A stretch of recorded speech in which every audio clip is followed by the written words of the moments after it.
welcome to channel RJ Studies. Today we are starting with preamble of the Indian Constitution, which is a very important part of the Indian Constitution. ठीक है, preamble जो है without wasting time हम start कर रहे हैं आज. preamble जो है हमारा preface होता है, यानी first face, और ये सिर्फ इंडियन कॉन्स्टिट्यूशन में ही preamble नहीं होता है, बट हर एक्ट जो है लाइक आईपीसी, सीआरपीसी, सीपीसी, वहां सब में प्रियम्बल होता है. वहां पे मेंशन होता है an act to amend and consolidate. ठीक है, तो जब हम वहां पे उन एक्ट्स को डील करेंगे तब मैं आपको वहां पे भी प्रियम्बल उनका समझाऊंगी. ठीक है, प्रियम्बल जो है फर्स्ट फेज होता है किसी भी एक्ट का. तो इंडियन कॉन्स्टिट्यूशन का एन.ए. पालकी वाला ने इन प्रियम्बल को identity card of the constitution बोला है. प्रियम्बल के अंदर 42nd अमेंडमेंट से 3 वर्ड्स ऐड हुए हैं, socialist, secular, integrity. This is a very important amendment. इसको मिनी कॉन्स्टिट्यूशन से भी जाना जाता है. ठीक है, और इससे आपका ऑब्जेक्टिव्स में क्वेश्चन पूछा ही जाता है. लाइक आपसे ये पूछ लेंगे कि 42nd अमेंडमेंट से कौन से 3 वर्ड्स ऐड हुए हैं, या फिर इन वर्ड्स से आपको क्वेश्चन पूछ लिया जाएगा कि ये वर्ड्स कौन से अमेंडमेंट से ऐड हुए हैं. तो ये आपको ध्यान रखना है यहाँ पे. नाउ वी अब अपने बेयर एक्ट जो है इंडियन कॉन्स्टिट्यूशन का बेयर एक्ट अपने साथ में रखिएगा. ठीक है, उसमें प्रियम्बल ओपन कर लीजिए. प्रियम्बल की लाइन है, we the people of India having solemnly resolve to constitute India into a. ठीक है, ये मैंने आपके लिए रीड किया है.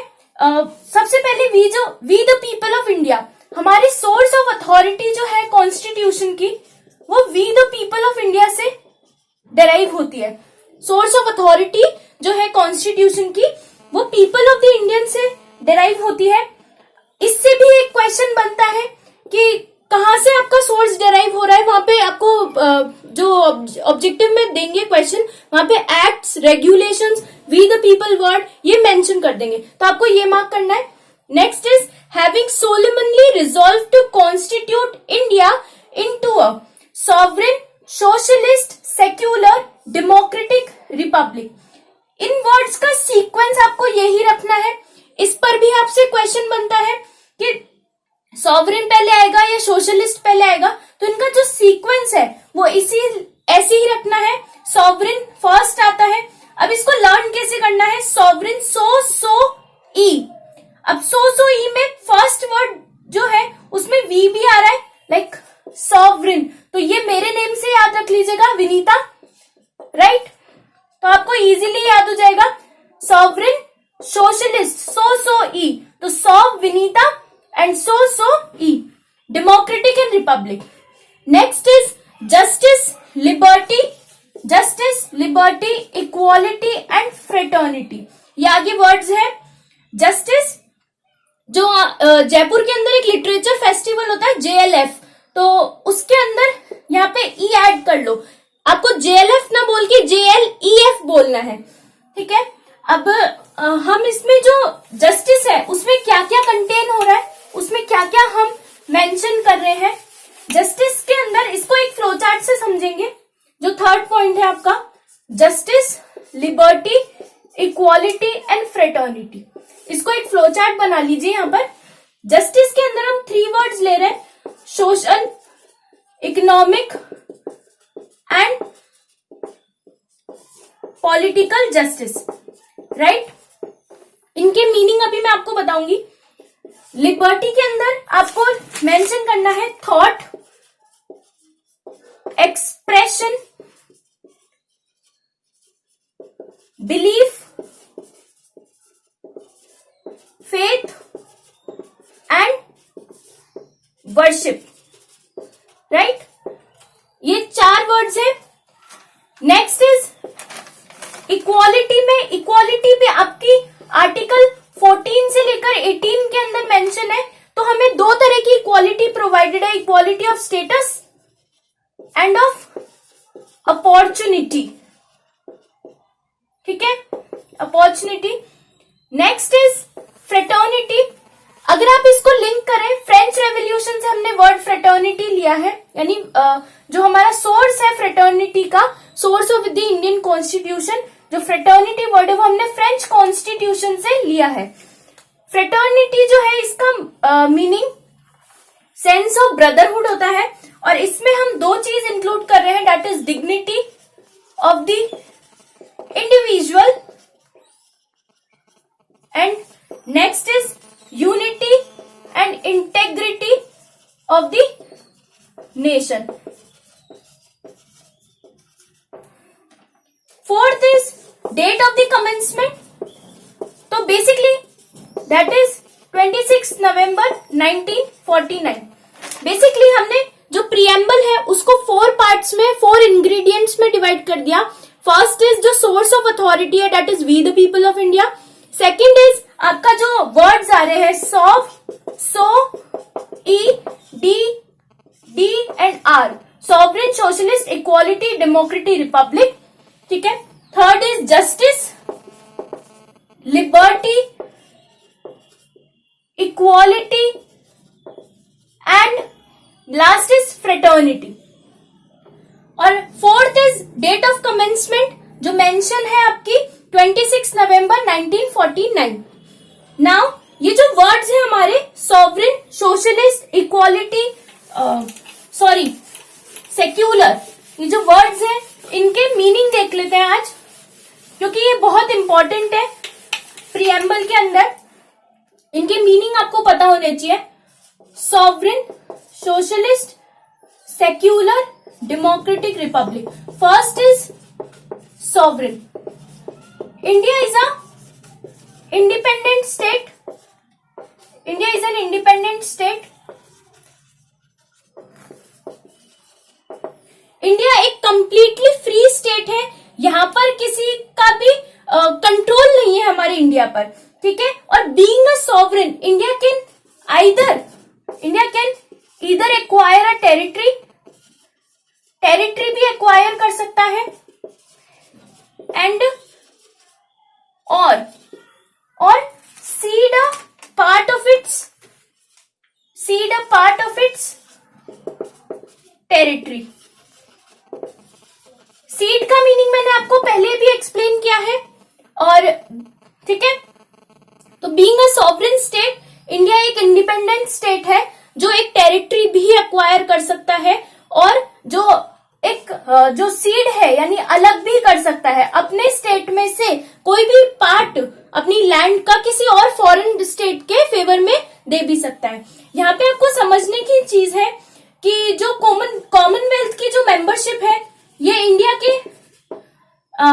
के स्टेटस को अफेक्ट नहीं करती है, प्लस यूएनओ में जो आपकी मेंबरशिप है वो भी इंडिया के स्टेटस को अफेक्ट नहीं करती है. Next is socialist. सोशलिस्ट से मीनिंग है हमारा सब कुछ गवर्नमेंट के कंट्रोल में, यानी nationalisation. It means nationalisation of all means of production and distribution and abolition of private property.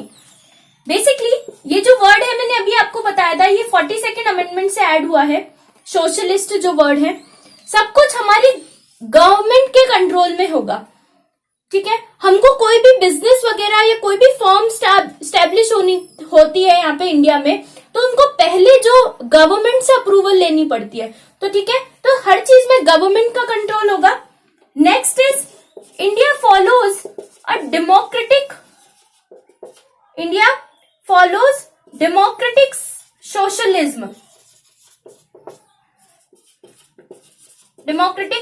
Socialism. हमारे यहाँ पर मार्क्सिज्म जो कंसेप्ट है, ठीक है, वो यहाँ पे फॉलो नहीं होता है. हमारी इंडिया के अंदर मिक्स्ड इकोनॉमी चलती है.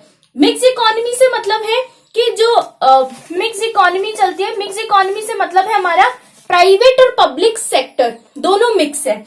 1991 के अंदर एलपीजी पॉलिसी आई थी, liberalisation, privatisation and globalisation. Right. जब हमने प्राइवेट सेक्टर को भी यहाँ पर इंपॉर्टेंस दी थी.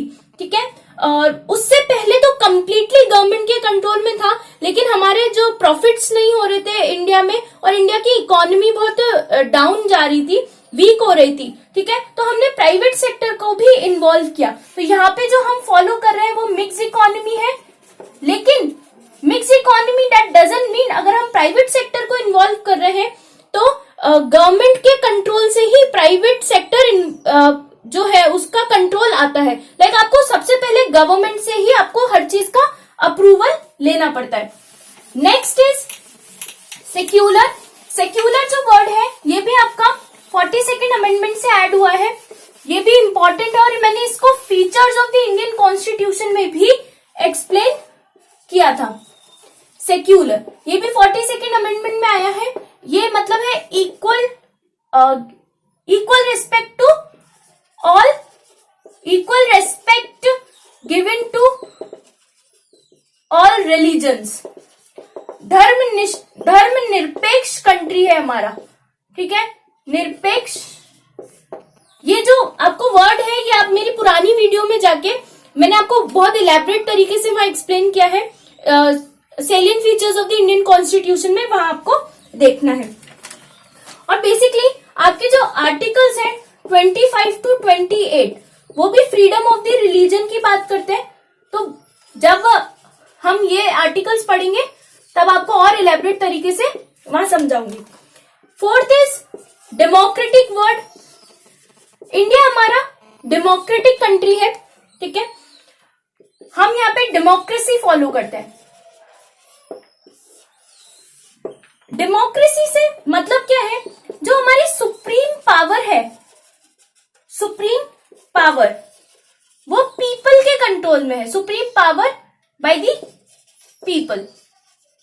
अब्राहम लिंकन की एक फेमस डेफिनेशन भी है, that is of the people, for the people and by the people.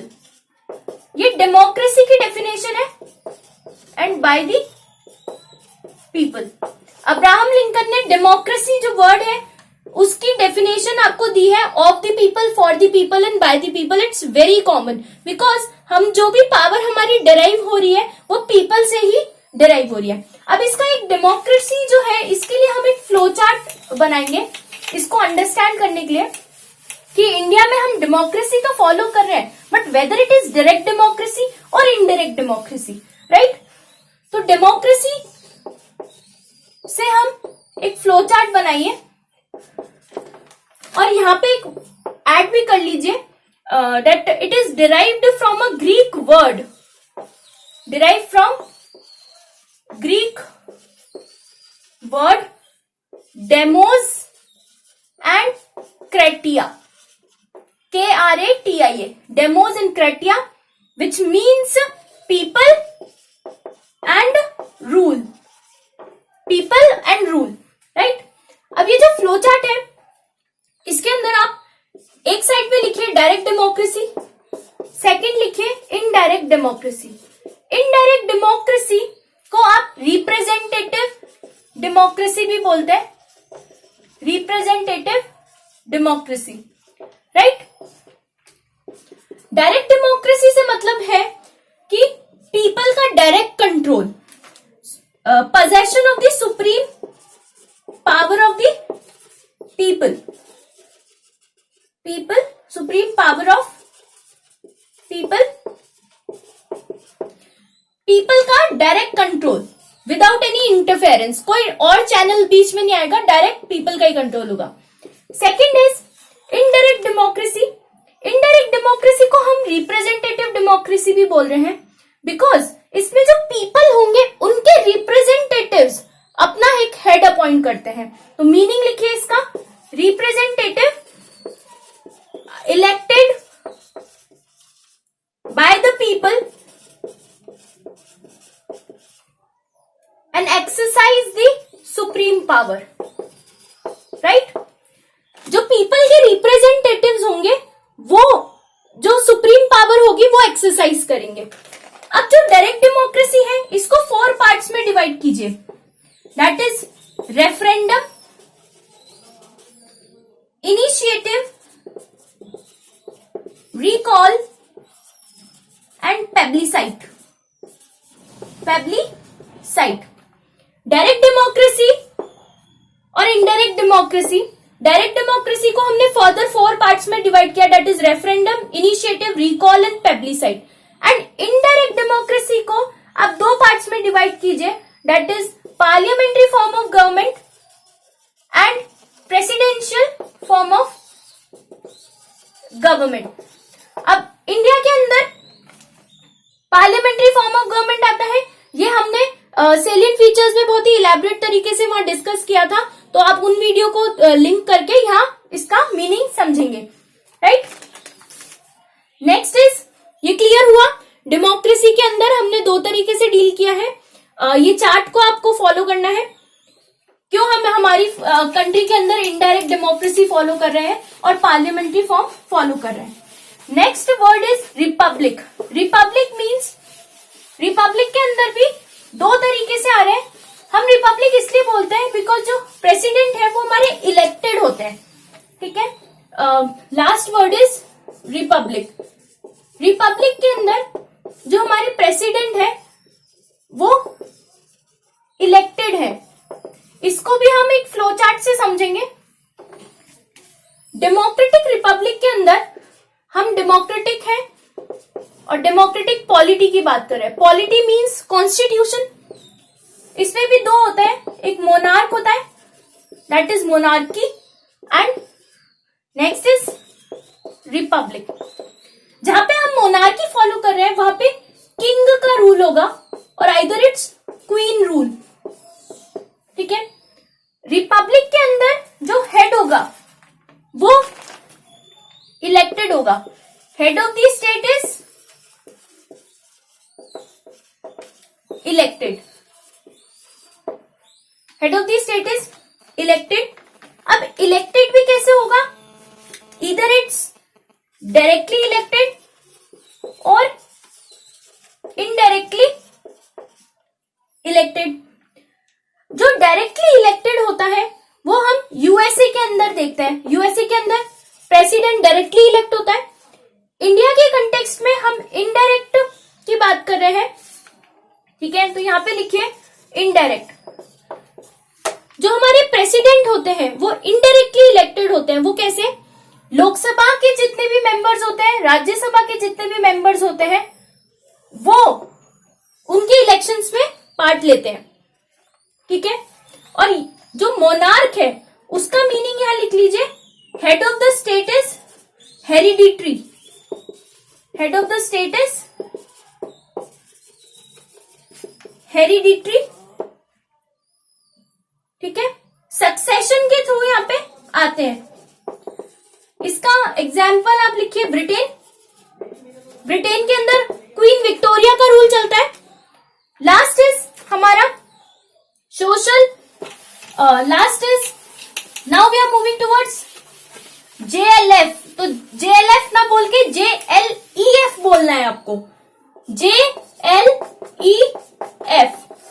Justice, liberty, equality, fraternity. अब जस्टिस की बात कर रहे हैं। जस्टिस में 3 वर्ड्स है, social, economic and political. Social मतलब यहां पे सारे सिटीजन्स को इक्वल ट्रीटमेंट प्रोवाइडेड है without any distinction on the basis of caste, sex, religion, place of birth, residence, ठीक है। जितने भी होते हैं ये वाले जितने भी फैक्टर्स हैं ये हम आर्टिकल 15 और 16 में भी करेंगे, ठीक है। Next is economic justice. जो भी इकोनॉमिक फैक्टर्स होते हैं उनके बेसिस पे कोई भी डिस्टिंक्शन नहीं करते हैं, हम सबको इक्वली ट्रीट करते हैं। पॉलिटिकल जो वर्ड है, सभी को पॉलिटिकल राइट्स इक्वली प्रोवाइडेड है। पॉलिटिकल राइट्स इक्वली प्रोवाइडेड है। राइट टू वोट का हमारे पास प्रोविजन है, ठीक है। नेक्स्ट इज, इसमें वर्ड लिख लीजिए दैट, इसका मीनिंग भी लिख लीजिए, equal access to political offices, equal access to political office and equal voice in the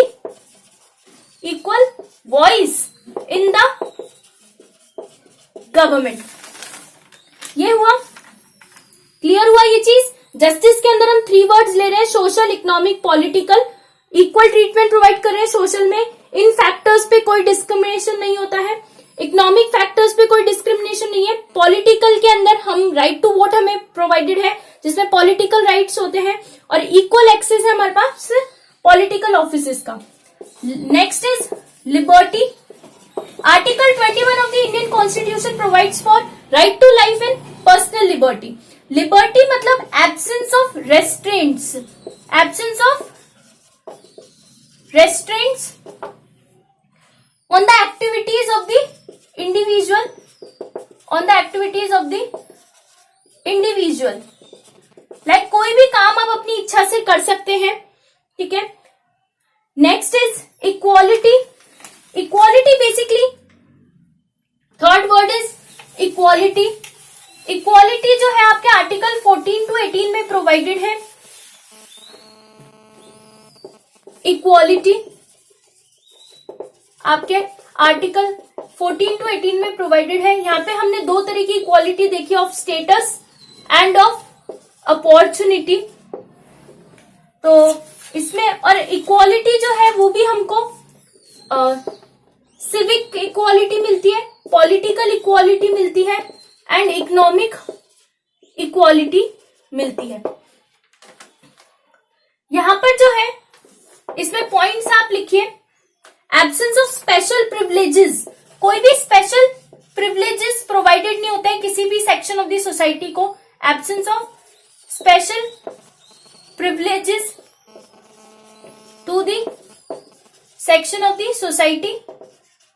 equal treatment provided है सबको। और एक और मीनिंग लिखिए, adequate opportunities, adequate opportunities to all individuals, right? ये आपका इक्वालिटी हुआ। 9th इज टोटल जो वर्ड्स हैं आपके वो 9th है। Next is fraternity. नंबरिंग पे मत जाना बिकॉज ये मिस हो जाता है थोड़ा। फ्रेटर्निटी समझने पे जाओ। जब आप प्रीएम्बल खोलोगे तब उसमें कितने कितने वर्ड्स आए वो मैंने आपको सारे अच्छे से इलैबोरेटली एक्सप्लेन करे हैं, कौन से वर्ड का क्या मीनिंग है। जो फ्रेटर्निटी वर्ड है उसका मीनिंग होता है sense of brotherhood. Sense of brotherhood, brotherhood मतलब भाईचारा। ये आपको कैसे देखने को मिलता है, जो हमारा फंडामेंटल ड्यूटीज है आर्टिकल 51A के अंदर, उसके कंसेप्ट से हम फ्रेटर्निटी को समझते हैं। और एक सिंगल सिटीजनशिप का है, उससे भी हम फ्रेटर्निटी का प्रिंसिपल जो है समझते हैं। अब जो आपके प्रीएम्बल है, आपके कुछ केसेस में 2 केस हुआ है। एक तो रीबेरुबिरियन यूनियन का केस है 1960 के अंदर, जिसमें ये हेल्ड हुआ था कि that preamble is not a part of the constitution. ये आपको मेंशन करना है, ये आपको पता होना चाहिए। बेसिकली आपके नेक्स्ट वीडियो में जो मैं बनाऊंगी वो 1-2 इंपॉर्टेंट आपको केस लॉज बताऊंगी, जिसमें जो मैच दी फॉलोइंग के अंदर आपके पूछे जाते हैं, ठीक है। जैसे गोलकनाथ का केस है, AK गोपालन का केस है, उनके ईयर के साथ बताऊंगी और एक टेबल फॉर्म में बताऊंगी आपको। वहां पे आपको उनको लर्न करना है, ठीक है। अभी जो केस है वो मेंशन कीजिए, रीबेरुबिरियन यूनियन का केस है। इसका ईयर है आपका 1960। सुप्रीम कोर्ट हेल्ड दैट, और supreme court ruled that preamble is not the part of the constitution.